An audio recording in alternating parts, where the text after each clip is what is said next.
இயேசு கிறிஸ்துவில் எனக்கு பிரியமான சகோதர சகோதரிகளே, இன்றைய வாசகங்கள் நமக்கு மீட்பரின் வருகைக்கு முன்பு நிகழ்ந்த தயாரிப்பை குறிப்பிடுகிறது. முதல் வாசகத்தில் எனக்கு முன் என் தூதனை அனுப்புகிறேன் என்கிறார்.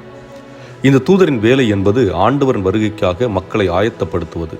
இவர் ஒரு அரசியல்வாதி அல்ல, தொழிலதிபர் அல்ல. பின்பு எப்படி மக்களை அவர் நெருங்க முடியும்? இறைவன் மீது கொண்டிருக்கும் பற்று, இறைவனுக்காக தன்னை முழுமையாக அர்ப்பணிக்கும் ஆற்றல், தன் உயிரை போனாலும் கவலையின்றி இல்லை என்று இருக்கும் துணிச்சல், இவைதான் இறை வார்த்தையை வீரியத்தோடு அறிவிக்க உதவி புரியும். இதைத்தான் இறைவாக்கினர் எலியா செய்கிறார். அதன் பின்பு ஆண்டவர் தோன்றும் போது நம்மை புடமிடுவார் என்று குறிப்பிடப்படுகிறது. இது எதை குறிக்கிறது? நெருப்பில் சுட்டு எரிப்பதல்ல, மாறாக தூய்மைப்படுத்துதல். நமது ஆன்மா பாவத்தால் கரைபடிந்து இருக்கிறது. அந்த கரைபடிந்த ஆன்மாவை தூய்மையாக்கும் பணியை வர இருப்பவர் செய்வார் என்று சுட்டிக்காட்டுகிறது. இனி நற்செய்தி வாசகம் இறுதியாக வந்த இறைவாக்கினர் திருமுழுக்கு யோவானை பற்றி பேசுகிறது. யோவானின் பிறப்பு அந்த சமுதாயத்திற்கு மகிழ்ச்சியான செய்தி. காரணம், அன்றைய சமுதாயத்தில் குழந்தை பிறக்கவில்லை என்றால் இறைவனால் சபிக்கப்பட்டவள் என்று தவறாக சித்தரிக்கும் கண்ணோட்டம் இருந்தது. இன்று அந்த நிலை மாறி வருகிறது.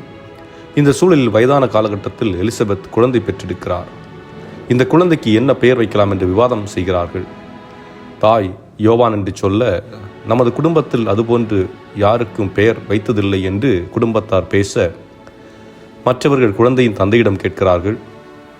அவர் ஒரு பலகையை எடுத்து அதில் யோவான் என்று எழுதி கொடுக்க, அவர் நாவு கட்ட விழுந்து ஆண்டவரை போற்றி புகழ்கின்றார். இந்த இரண்டு வாசகங்களும் நமக்கு கூறுவது, நமது குடும்பத்தில் பல உறவுகள் பணத்துக்காக, சொத்துக்காக, இன்னும் பல காரணங்களுக்காக உடைந்து போயிருக்கும். எவ்வாறு எசாயா இறைவாக்கினர் கடவுளிடமிருந்து விலகியிருந்த மக்களை மீண்டும் ஒன்றிணைத்தாரோ, அதை போன்று உடைந்த குடும்பங்கள், உடைந்த உறவுகள் ஒருவரை ஒருவர் மன்னித்து ஏற்றுக்கொள்ள வேண்டும்.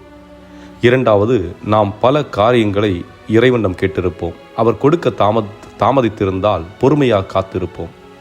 என்றைக்கும் இறைவன் நமக்கு எது தேவை என்று உணர்கிறாரோ அன்றைக்கு அவர் அதை செய்வார். இறைவன் உங்களை நிறைவாக ஆசீர்வதிப்பாராக. ஆமேன்.